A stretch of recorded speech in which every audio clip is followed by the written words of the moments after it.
Today's story takes us to Georgia in 1877, and to a boy named Silas Bennett, an enslaved teenager who once saved a white plantation mistress from a raging bull, only to discover that in the American South, heroism could be a crime far worse than silence. What followed shocked everyone who witnessed it. The blood on Silas Bennett's back was still warm when they dragged him to the auction block for the second time in his life. He was 16 years old, and in that moment he learned the cruelest lesson of the post-war South.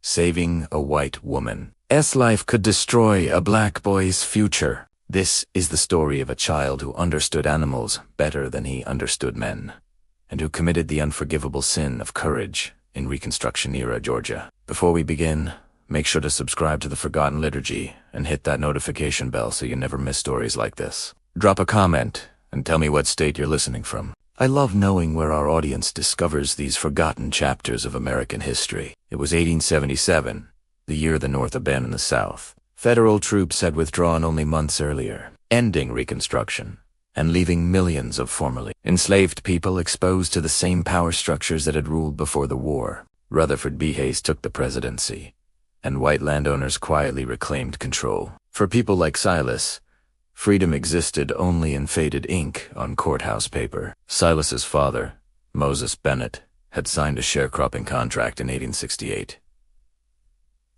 He couldn't read it. He marked it with an X, while a white man assured him it was fair. The agreement bound the Bennett family to Henry Callahan's land until their debts were paid. They never were. Each year the ledger grew heavier. Higher seed costs, lower cotton prices, fees for tools, for animals, for living on land that once demanded labor without wages. The chains were no longer iron. They were paper, and they cut just as deep. The Callahan plantation stretched across 3,000 acres of red Georgia clay. A white columned house sat on a rise, overlooking 73 black families trapped in contracts they could not escape. Silas had been born into slavery in 1861.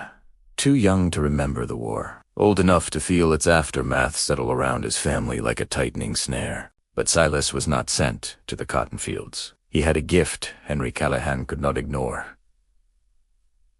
Silas understood animals, not mystically, not magically. He simply possessed a rare empathy. He read fear in the tension of muscles, rage in flared nostrils, pain in the way weight shifted unevenly. Among horses and cattle, Silas moved as if he belonged to calm. Careful, listening. When Silas was 11, Callahan purchased a powerful black Tennessee Walker for $200. The horse was beautiful and uncontrollable. It kicked handlers, bit another, and terrified everyone who approached it. Garrett, the overseer, prepared to break it. The only way he knew: rope, whip, and terror. Silas heard the chaos while cleaning stalls. He climbed the fence and saw the stallion rear against the paddock wall, eyes white with fear. 3 men tried to corner it. The panic was so thick, Silas could almost taste it. Without thinking, he climbed down. The men shouted for him to leave. He didn't listen. Silas approached slowly, hands empty, eyes lowered, not straight on, but at an angle, giving the horse space, choice, safety. When he reached 10 feet away, he began to hum, low, wordless, a vibration more than a song. The stallion's ears turned toward him. Silas stopped moving. He didn't stare. He watched the animal's breathing, its feet, the gradual release of tension in its neck. Minutes passed. 5. 10.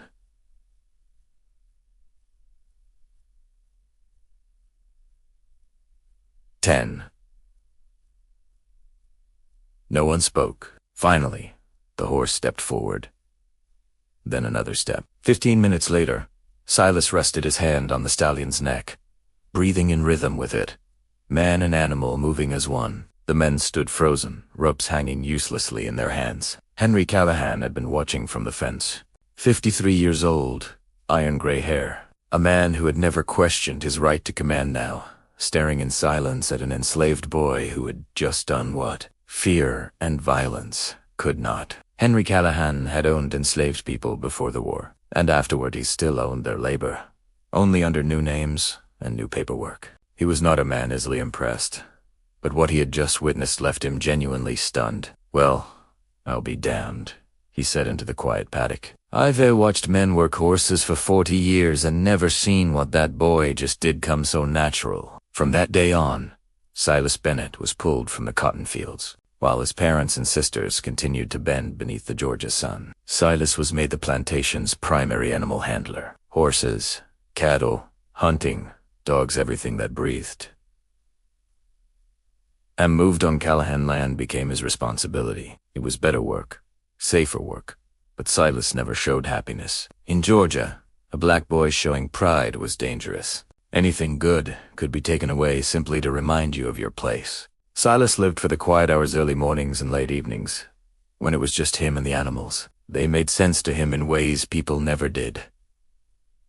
Animals were honest. A horse didn't care about skin color. A dog didn't change loyalty based on who was watching. Fear, pain, trust animals showed you exactly what they felt. They could be dangerous, but they were never cruel. They didn't punish you for existing. Men did. Garrett, the overseer, watched Silas with constant suspicion. He was thin, sharp-featured, with tobacco-stained teeth and a voice like gravel. Before the war, he had overseen enslaved labor in South Carolina. After it, he oversaw sharecroppers in Georgia. To him, the only change was paperwork. The system still worked if you understood how to bend it. Garrett hated Silas's position. He hated that Callahan spoke directly to the boy. But more than anything, he hated that Silas possessed something violence couldn't create. Boys getting ideas. Garrett muttered 2 other white men over whiskey, knees reminding what he is. As long as Silas kept the animals healthy, Callahan shielded him. The plantation owner cared about profit, not pride. The horses never went lame. The cattle stayed strong. The dogs were disciplined and loyal. Silas understood his worth with brutal clarity. He was valuable only because the animals were valuable. He worked quietly, precisely, making himself invisible except where his usefulness could not be ignored. There was one other person who noticed him, Eleonora Cayan. She was 26 in 1877, married for 8 years, and deeply lonely. Raised in Savannah society, educated by French nuns, trained to be graceful and ornamental. She had been married off in a practical arrangement between 2 fathers. Henry Callahan needed a wife to manage his house and produce an heir. Eleonora's father needed planter connections. Love had never entered the equation. Now she lived 30 miles from the nearest town, surrounded by people who feared her and men who bored her. She had no children, no real role. Her husband treated her with distant politeness, as one would a decorative object that had failed to serve its purpose. Her days were filled with empty rooms. Flower arrangements no one admired.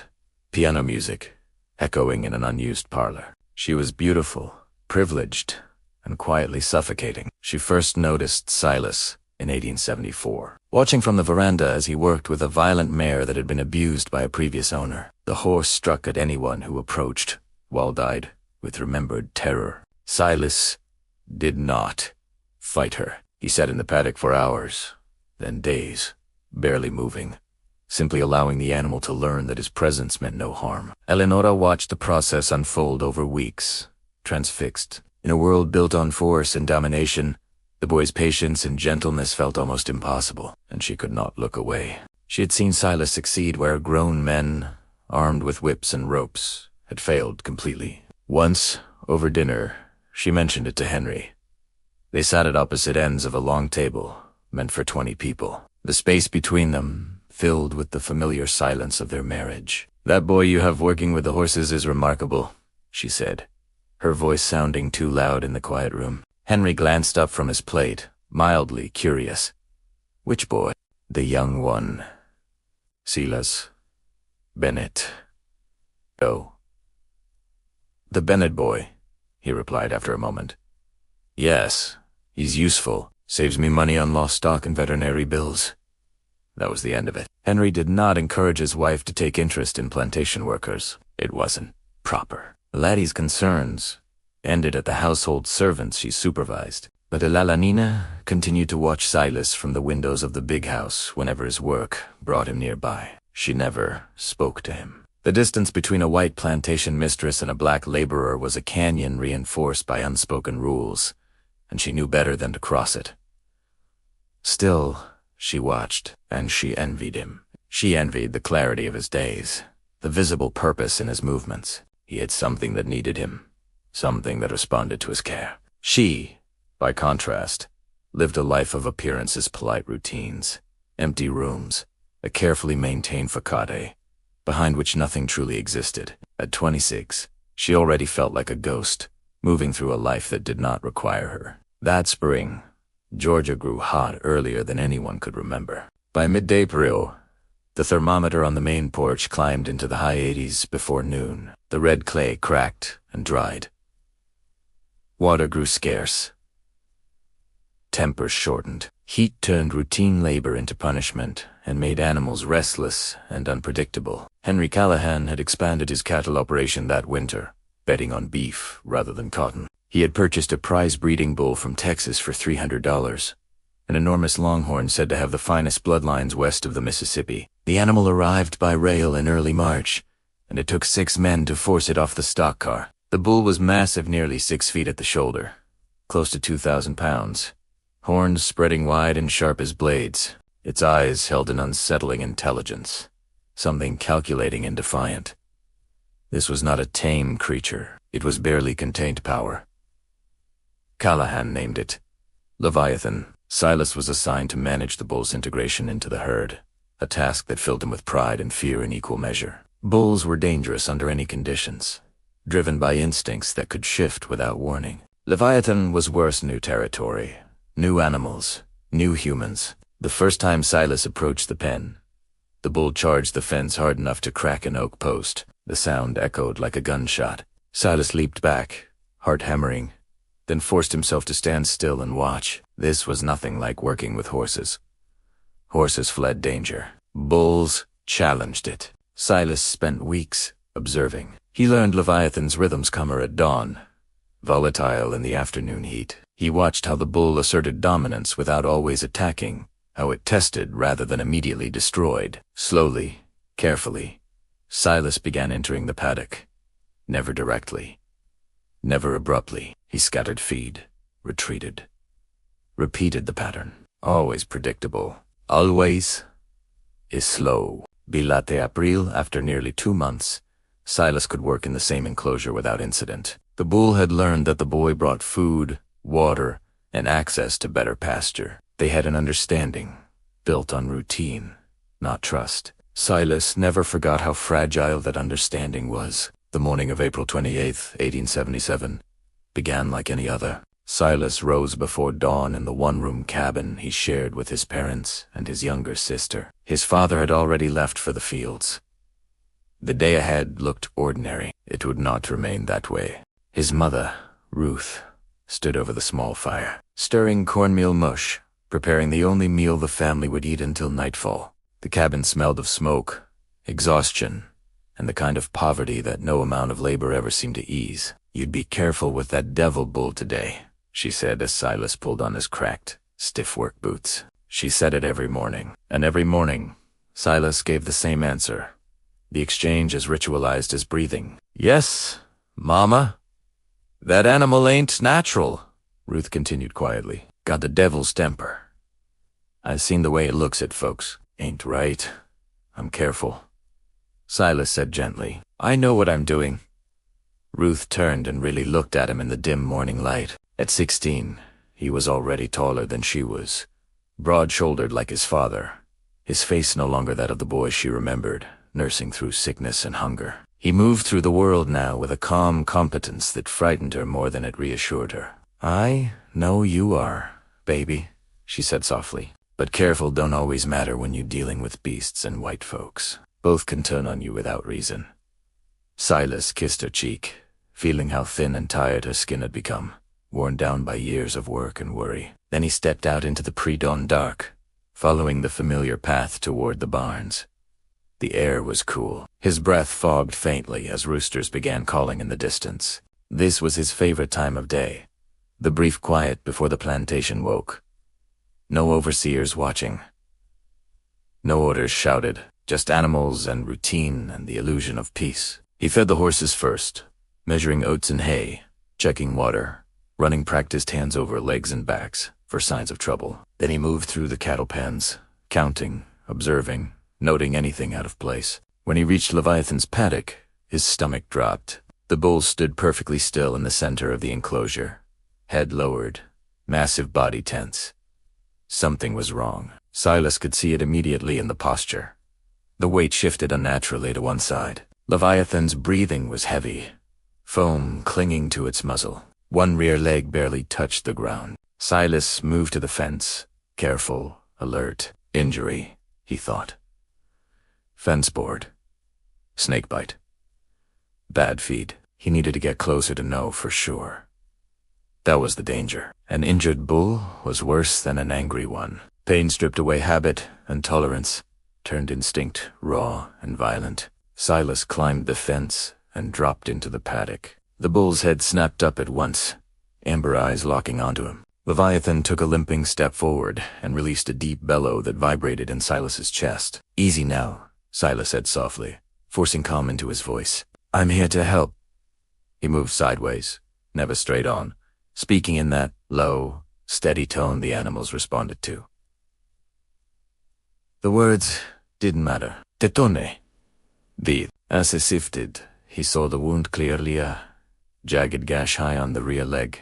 Fresh, but not fatal. It needed cleaning and treatment. "Eat cool the ole," if he could reach it. "You got yourself hurt," Silas murmured, taking one careful step closer. "We can fix it." "Just let me." Leviathan charred. 1 second, it was standing still. The next, it was pure momentum. 2,000 pounds of muscle and horn exploding forward.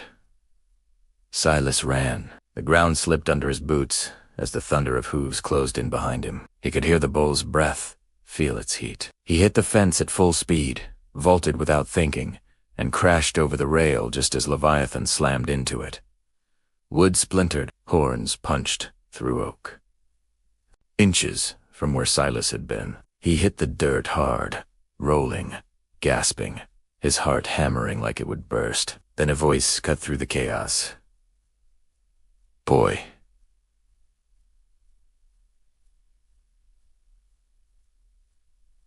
"Boy." Garrett strode across the yard, anger already etched into his face. He took in the broken fence, the raging bull, then turned on Silas. "You antagonize that animal?" "No, sir," Silas said quickly. "He's injured. I was trying to check the leg." Garrett spat tobacco into the dirt. "Looks to me like you got him riled up." "Mr. Callahan paid good money for that bull. If you've been mistreating his stock, I was trying to help," Silas said. "Don't sass me," Garrett snapped, his hands settling on the whip at his belt. "You go, feed the rest of the animals. I'll handle this with real men." Silas wanted to warn him, wanted to explain that pain made the bull unpredictable, that rushing Leviathan now would get someone killed, but Silas knew better. Arguing only invited punishment. It turned at Hawaii, leaving Leviathan still raging behind the shattered fence, unaware that this morning this single injury had set something irreversible into motion. Silas lowered his head in instinctive submission and moved away quickly. The posture drilled into him over 16 years of survival. Behind him, Garrett's voice rang out as he called 4 more men, sharp and impatient, already turning the situation into a test of dominance rather than caution. The day grew brutal fast. By mid-morning, the heat pressed down like a physical weight, the air shimmering as the temperature climbed past 90. Work slowed to the dull, exhausted rhythm the Georgia sun demanded. Men hunted shade. Animals stood motionless, heads low, conserving strength. Henry Callahan had already left for town with his driver and account books, bound for a meeting with the banker. That left Garrett in full control, and everyone on the plantation felt the shift. Callahan's presence restrained the overseer's cruelty. His absence unleashed it.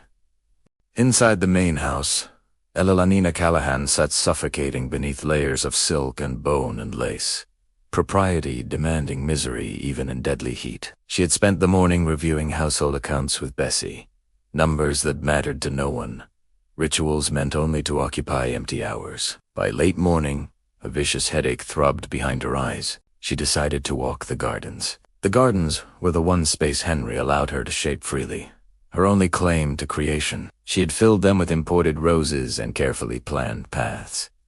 A fragile illusion of beauty carved into the harsh plantation world. With her parasol offering little relief, she wandered the shaded paths, her thoughts finally quiet. Then she heard it. Shouting. Panic. The crash of splintering wood, and beneath it all, a roar so deep it vibrated through her bones, a legionina fruse. She knew Leviathan's voice, but this wasn't dominance or warning. This was Rache. She should have turned back, should have stayed inside, and sent someone else. But boredom, isolation, and years of restrained curiosity pushed her forward. She followed the path along the eastern fence line, hidden by magnolias, until she reached a break in the trees. What she saw stopped her breath. Leviathan was loose in the main yard. The bull had broken through the damaged fence and now rampaged freely, injured leg forgotten in its fury. 4 men with ropes scrambled uselessly, trying to corner it. One man barely escaped as the bull charged, diving behind a water trough, just as Leviathan flipped it effortlessly, sending water exploding across the yard. Someone was going to die. Then Elenina noticed a 5th figure near the horse stables, Silas Bennett, shirtless in the heat, holding a wooden bucket. She watched as the boy stepped forward, then hesitated, his entire body taut with calculation. He looked from the men to the bull, weighing something only he could see. Then he walked forward, slowly, deliberately. The bucket held out in front of him. "What is he doing?" Elenina whispered, though no one heard. Garrett saw him and shouted, his voice cracking across the yard.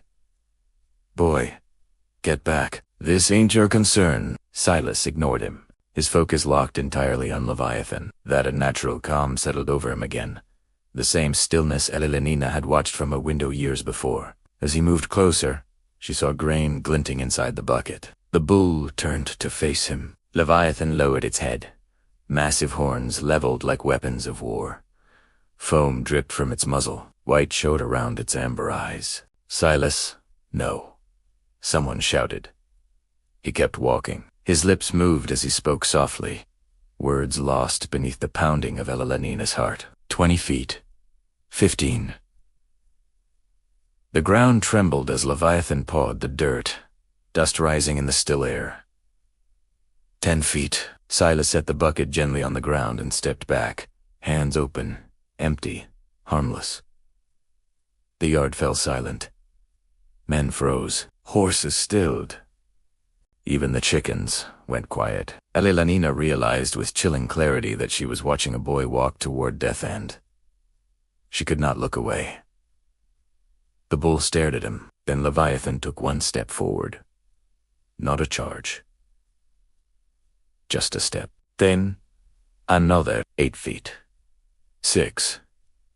The massive head dipped toward the bucket, and Leviathan began to eat. Its teeth grinding grain with a sound like stone on stone. The yard froze. The men with ropes stood motionless, afraid even to breathe. Silas took slow steps backward, increasing the distance, while the bull focused on the food, letting instinct do the work. It was calming him. It was working. Elenina finally exhaled. Then everything shattered. One of the men threw his rope. The loop struck the bull's face with a sharp slap, and Leviathan erupted in betrayed fury. It abandoned the feed and charged not at the man, but at Silas. The boy tried to run, but he was too close. The bull closed the distance in 2 strides. Silas dove sideways at the last possible instant. A horn shredded his shirt clean off, but missed his flesh. He hit the ground hard and scrambled away as Leviathan turned for another killing pass. And then Elenina screamed. The sound cut through the yard like a blade. Leviathan's attention snapped toward the magnolia trees, toward the white figure moving among the shadows. Elenina ran panic, overtaking thought. Her skirts tangled. Her parasol fell. Behind her, the ground thundered. The bull was coming. Leviathan tore through the trees, branches exploding, leaves raining down. Elenina heard the hooves gaining, felt them in her bones. She knew she was going to die. The realization came with terrifying clarity. She tripped. She fell hard, air blasting from her lungs. Rolling onto her back, she saw death bearing down on her foam veins, horns sharpened by fate. Time slowed. Then something slammed into her from the side. Silas. He wrapped her in his arms and rolled them both. Toward an ancient oak, a horn caught his shoulder, slicing deep, blood bursting free, but his momentum carried them clear. Leviathan thundered past. Unable, tosto. Elle la nina lay stunned. Silas half over her, his blood blooming across her white dress. Alive. Impossible, but alive. Ma'am, are you hurt? Silas asked, his voice distant, unreal. She couldn't speak. Behind them, Leviathan turned, pawing the ground, preparing to finish it. Stay down, Silas said, bleeding, swaying. He stepped away from her and faced the bull. What followed would become legend. Silas Bennett spread his arms wide and roared, not shouted, roared. A sound pulled from somewhere primal, a refusal to be prey. The air itself seemed to shake. Leviathan charged and stopped 10 feet away, confused, confronted by something that did not flee. Silas advanced, still roaring. The bull backed away. Step by step, the rage drained from Leviathan's eyes, replaced by recognition, uncertainty, memory. This was the human who fed him, the human who belonged. Leviathan stopped. Silas stopped roaring. The yard stood frozen in stunned silence. Silas lowered his arms slowly, taking a shuddering breath. Easy now, he said, voice calm, despite the blood streaming from his shoulder. Easy, Leviathan. It's done. It's over. The men with ropes approached cautiously, still tense. Silas placed a hand on the bull's massive head, and Leviathan leaned into the touch. Good boy, he whispered, quiet enough that Ella Lenina almost didn't hear it. Their eyes met two humans who had stared death in the face and lived. No social hierarchies existed in that instant, only survival. Then Garrett's voice shattered the moment. What in the name of God is happening here? The overseer charged through the broken magnolia grove, pistol in hand. His gaze fell where it had been trained to see danger. Ella Linia on the ground, disheveled and bloodstained. Silas standing over her, shirtless and bleeding, his hands just where they shouldn't have been. Silas raised his hands in surrender. Sir, I was just trying to help her. The bull stepped away. Boy, Garrett barked, spittle flying. You think I'm blind? You think I can't see what's right in front of me? Silas moved back, hands still raised. Around them, the other men circled, suspicion and anger hardening their faces. Garrett reached Ella Lanina, offering his hand in a show of concern. Mrs. Callahan, are you injured? Did he hurt you? Ella Lanina's mind raced. She wanted to explain, to tell the truth, that Silas had saved her life, that he was a hero. But as she looked at the gathering crowd, white men hardened by defeat, privilege, and prejudice, she understood instantly. The truth would ruin him. His heroic act would be read as transgression. Her hands trembled, stained with his blood. The choice came not consciously, but inevitably. I was walking in the gardens, she whispered. And a bull. It came through the trees. It frightened me terribly. Not a lie, but not the truth either. Garrett's eyes narrowed. Did this boy touch you, ma'am? A voice screamed inside her head. Say no. Save him. But the scene was impossible to deny. The blood, the disheveled clothes, the positioning. She knew any denial would only make things worse. He startled me, she said, her voice breaking. 3 words. Enough to condemn him without direct accusation. Enough to protect herself. Garrett repeated them slowly, savoring each syllable. Malice and triumph twisted his expression. Silas's fate now teetered on the precipice, caught in a world where truth, heroism, and survival had no currency. You hear that? Boy, you startled Mrs. Callahan. What were you doing getting close enough to startle her? Garrett's voice was venomous. No, sir. I was trying to help her. The bull was charging right at her, and I pushed her out of the way, Silas said, desperation creeping into his tone. You shut your goddamn mouth, Garrett snarled, stepping closer, pistol still raised. I saw you standing over her with my own eyes. You got some explaining to do, and it better be good. I was trying to save her life, Silas shouted, the careful deference that had carried him through 16 years, cracking under the weight of injustice. Garrett's pistol leveled at his face. Shut your mouth. You think we don't know what we saw? You were standing over a white woman with your hands on her. That's what happened. Ella Lenina opened her mouth to speak. He saved my life. He did nothing wrong, but no words came. Her throat closed under fear, conditioning, and the weight of consequences. She was mute, a witness to her own cowardice, as it condemned the boy who had risked everything for her. The men moved closer, forming a tight circle around Silas. He looked at Elalina once, his eyes holding no anger, only a terrible understanding of what her silence meant. Get a rope, Garrett said to one of the men. Calm and methodical now. We'll sort this out proper when Mr. Callahan gets back. Until then, make sure this boy don't run or do anything else stupid. They bound Silas's hands behind his back with rough hemp rope, tying the knots tight enough to numb his fingers within minutes. They marched him to the old whipping post near the equipment shed, a relic of the days when such punishments had been routine. Elalania watched him go, barebacked and bleeding, standing straight despite everything. She wanted to run, to speak, to undo her silence, but her legs wouldn't move, her voice wouldn't work. She was frozen, a monument to self-preservation. Bessie appeared, gently guiding her. Mrs. Callahan, let's get you inside. You've had a terrible fright. Elalina let herself be led up the stairs and into her bedroom. Warm water, soft cloths. Bessie worked quietly to wash away the dirt and blood. But Elianena's mind remained on Silas. She moved to the window in her undergarments, looking down at the whipping post where he stood in the sun.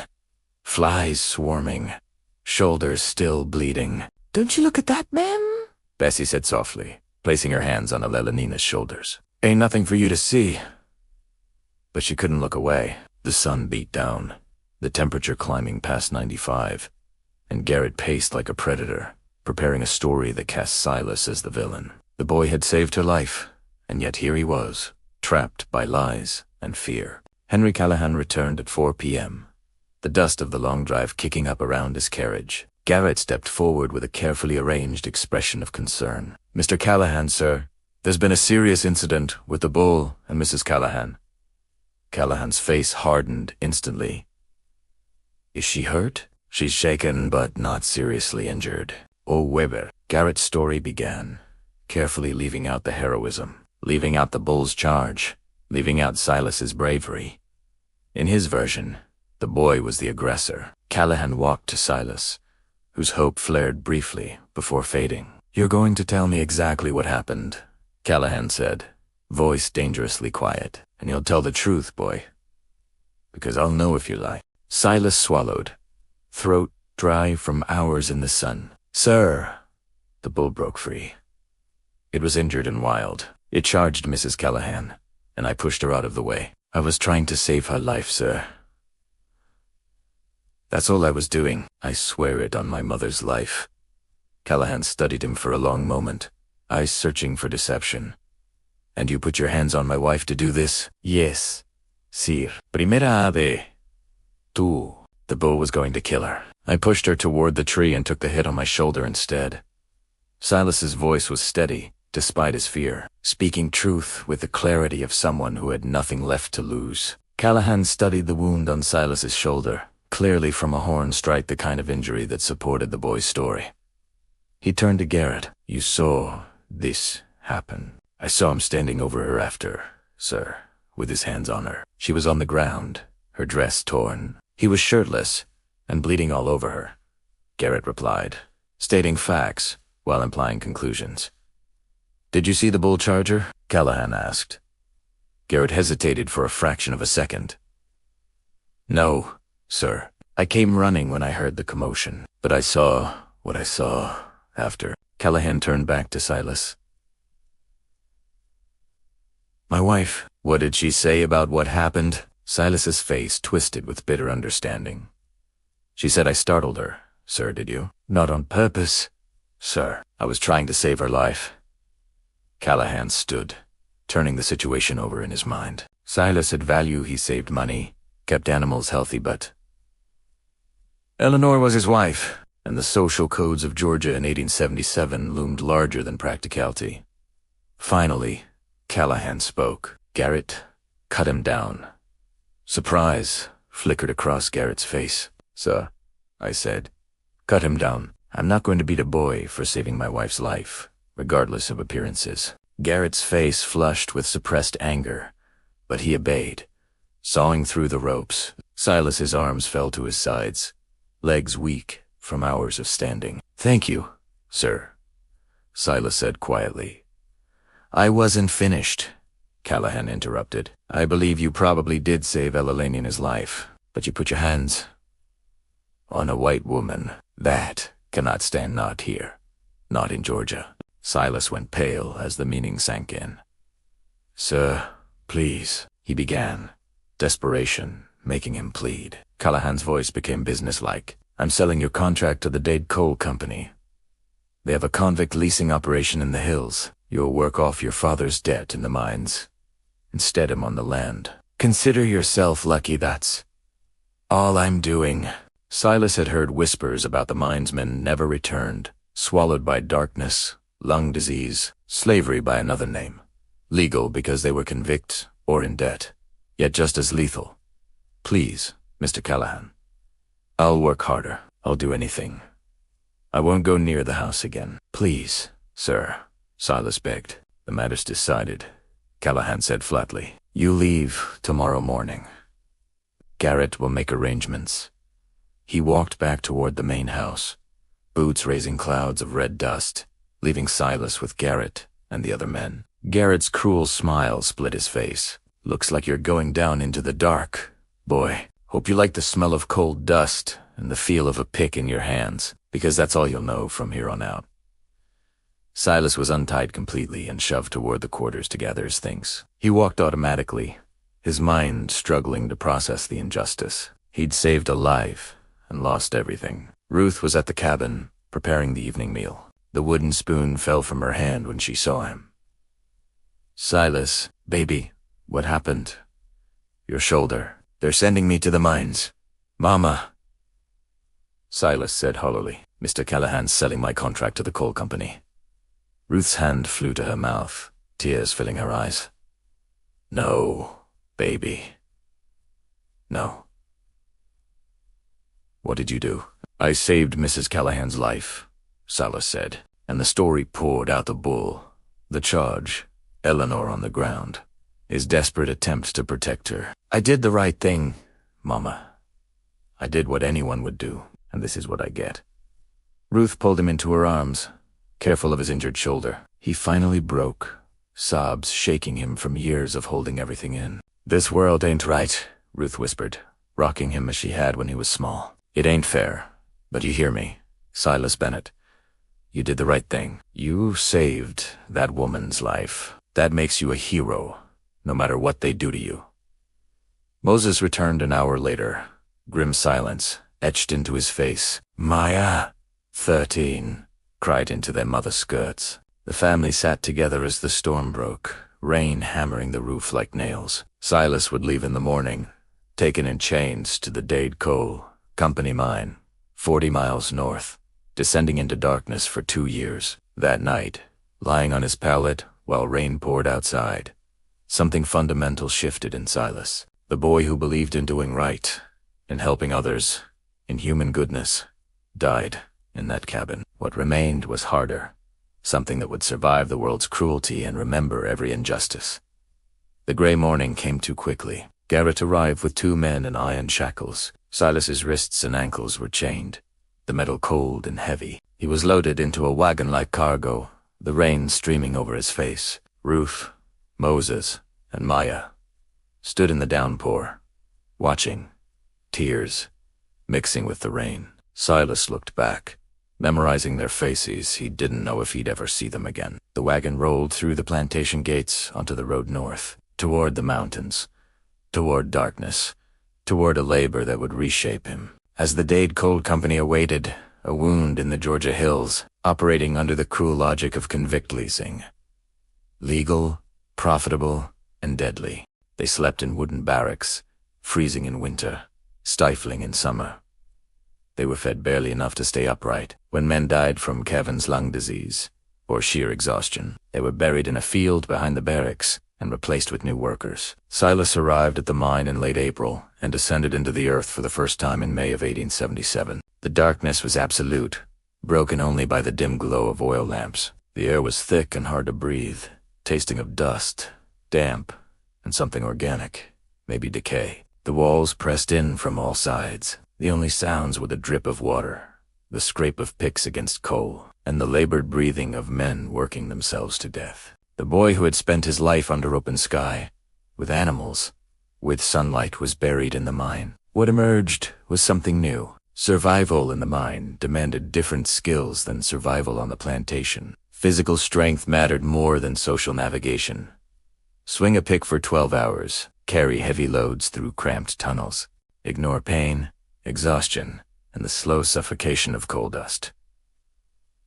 These were what kept you alive. The men around him were different, too.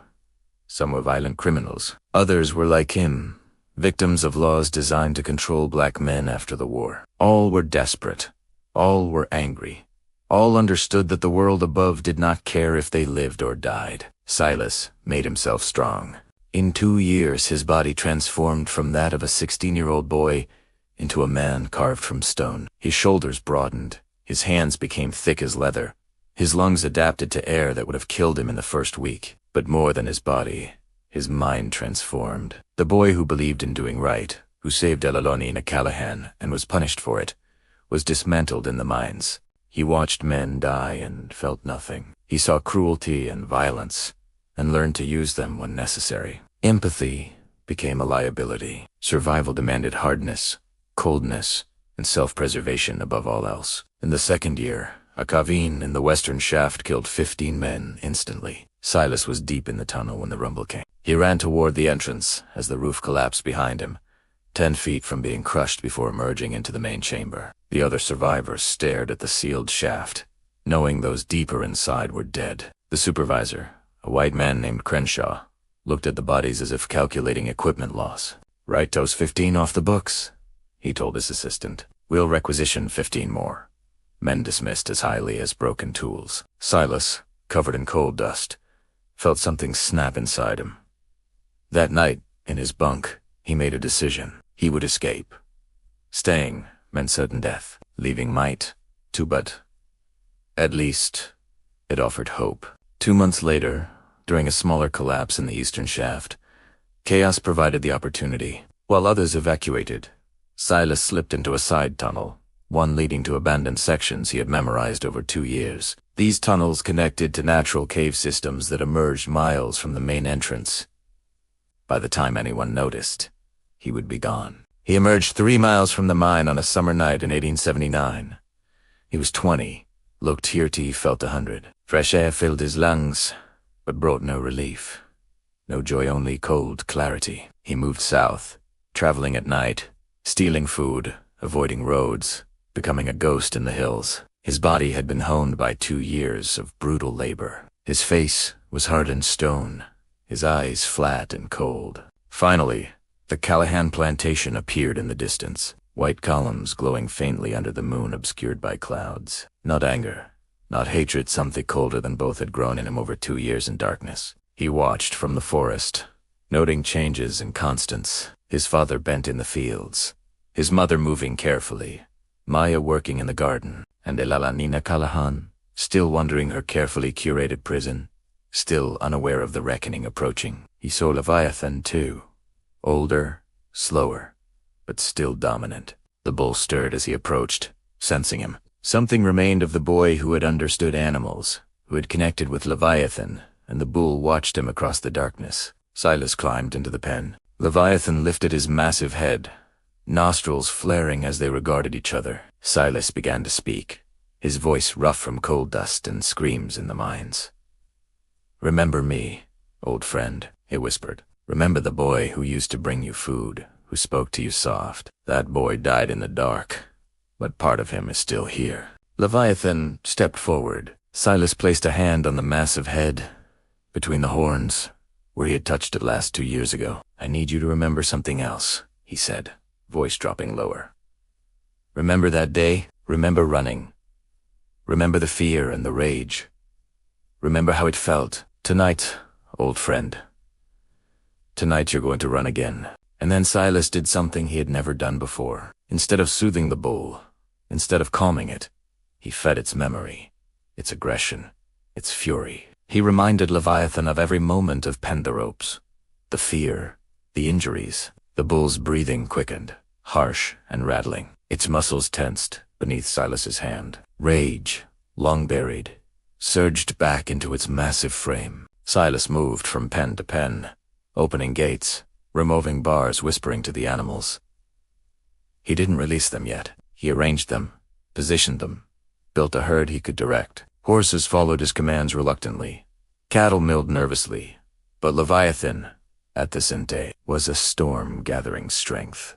When everything was in place, Silas climbed an old oak near the main house. From the branches, he could see windows glowing with lamplight. Shadows moved inside. Henry Callahan, preparing for bed. Elelenina at her window, looking out over the grounds. Silas pulled a fragment of metal from his pocket, a piece of chain from the Minzan. Threw it at Leviathan. The sharp crack struck the bull's hide. Leviathan exploded. The herd stampeded. Fences shattered. Stalls broke open, and horses bolted. In seconds, terrified animals thundered toward the house, hooves pounding the Georgia clay, a rolling wall of flesh and fury. The lights in the house flared on. Shouts erupted. Henry Callahan appeared on the porch, too late to stop it. Leviathan hit the steps in a single, unstoppable leap, lowering its horns, crashing through the front door like paper. Panic followed, animals filling the house, destroying furniture, smashing walls, trampling anything in their path. Elelenina's terrified screams pierced the chaos. Henry's commands went unheard.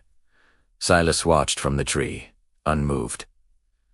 This was not rage. This was accounting. The world had destroyed a boy who had loved. Now it witnessed the consequences. After 10 minutes, the animals fled the house, scattering across the plantation grounds. Leviathan emerged last, his hide marked with blood from cuts sustained in the destruction. He bellowed triumphantly, a sound that carried across the estate. Silas climbed down as dawn's first gray light touched the sky. He passed the shattered doorway, the ruined furniture, the broken glass. He ignored the weeping from above, moving steadily toward the road that led away. The plantation descended into chaos behind him. The Callahans had survived physically, but their carefully ordered lives lay in ruins. Silas Bennett walked into the rising sun, his shadow long and dark. The boy who had loved animals had been transformed into something the night itself feared. A gentle soul had been crushed and reforged into an instrument of vengeance. He disappeared into the world, a ghost,